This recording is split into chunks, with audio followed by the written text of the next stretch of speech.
Plenty of games industry pundits saw the tech specs for the Wii in 2005 and wrote it off as two GameCubes taped together. What they hadn't figured on was the unique joypad, which used motion controls providing barrier-free access to simple, perfectly designed games such as Wii Sports, Wii Play, and Wii Fit. Suddenly, whole families could compete together, from the youngest to the oldest, and Nintendo sold more than 100 million units as a result. A victory for utilitarian design over technological obsession.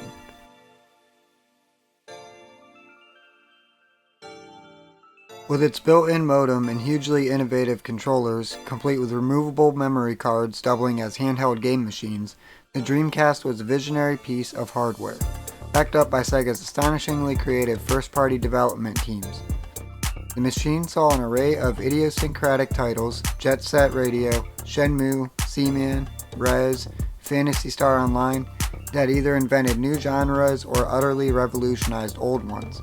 But the lack of support from Western developers and the sheer might of the PS2 ensured that its life was as brief as it was beautiful.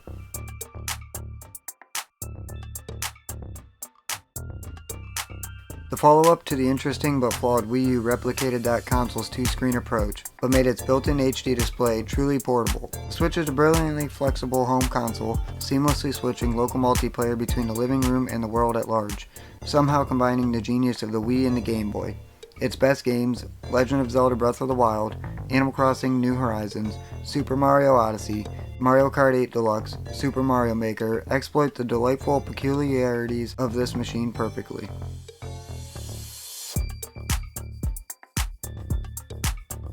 By 1993, Sony had failed to enter the console industry through collaborations with Sega and Nintendo, so the company's hardware genius Ken Kutaragi thought, screw it, let's make our own machine.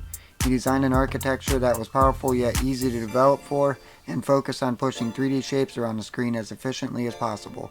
Sony then solved its lack of development experience by purchasing UK studio Psygnosis and inking an exclusive deal with Japanese arcade veteran Namco. The resulting console ruled the 1990s, thrilling time-rich 20-somethings with titles such as Tekken, Gran Turismo, and Tony Hawk's Pro Skater. This machine changed everything.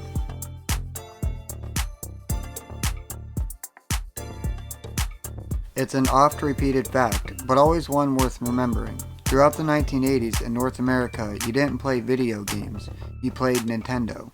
Like Hoover and aspirin before it, the brand was so synonymous with the activity that it became genericized. This was down to the NES, a boxy, dated entry into the console market which came with funny flat little joypads, heavily inspired by Nintendo's successful Game & Watch handheld devices, and chunky carts. But the games, oh the games. Super Mario Bros., Legend of Zelda, Contra, Mega Man, Final Fantasy, Excitebike. This was where Nintendo's, and specifically Shigeru Miyamoto's, design genius originally flourished, and where we learned the company's maxim that old, well-used technology could be reformulated to realize amazing things.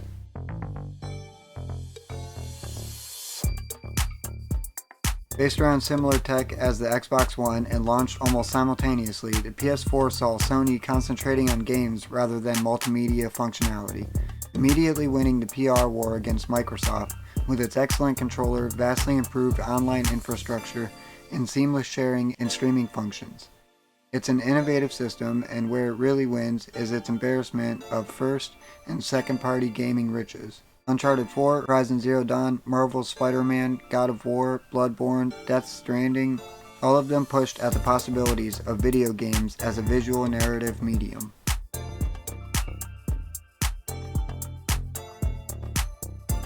By building an architecture capable of accurately converting arcade hits such as Golden Axe, Strider, and Altered Beast, and bullishly marketing at teenagers, Sega made Nintendo look fusty and old-fashioned. This punk attitude was amplified further in 1991 by the arrival of Sonic the Hedgehog, a speed-obsessed, spiky-haired dude bro perfectly in tune with early 1990s MTV culture.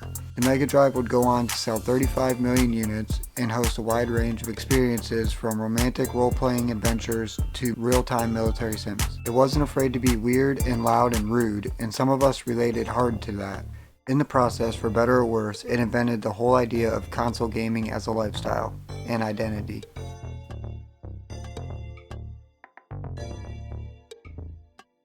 The first console of the broadband era, Xbox 360 put online multiplayer functionality at the core of its offering from the very start. Innovations such as achievements and the gamer score turned the global user base into one vast competitive community where the battleground was Call of Duty 4, Modern Warfare, Halo 3, or Forza Horizon. Arguably, this was also the machine that saw the superior versions of epic adventures such as Mass Effect 2, Elder Scrolls V, BioShock, and Red Dead Redemption, ushering in our modern era of mature narrative game design.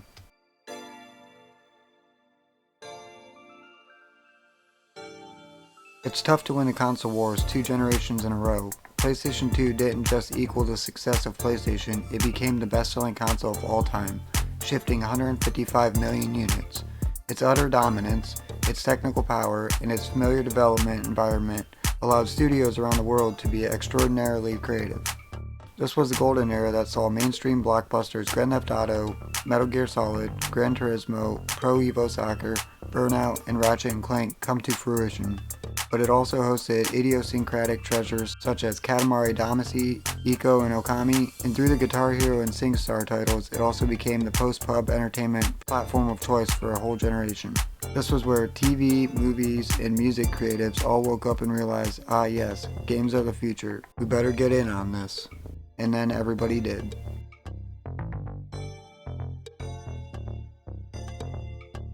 Whole days in front of Street Fighter II, the living room crowded with mates, coffee table loaded with snacks and Coke cans, all-nighters on Legend of Zelda: A Link to the Past, Super Metroid, and Secret of Mana, sharing Yoshi's Island and Harvest Moon with your younger sister, blasting through the Super Star Wars series, discovering Donkey Kong Country. Millions of us have these memories. The SNES arrived in an industry already changed by the Mega Drive, but Nintendo stuck with what it knew: solid tech and astonishing fecund creativity. The machine produced beautiful, colorful visuals and lush sampled sounds, and it had the flexibility to allow enhanced cartridges later in its life cycle. But really, the lasting influence was all down to the games. More than 1,700 of them, and the way they made us feel. That is, in the end, what it's all about.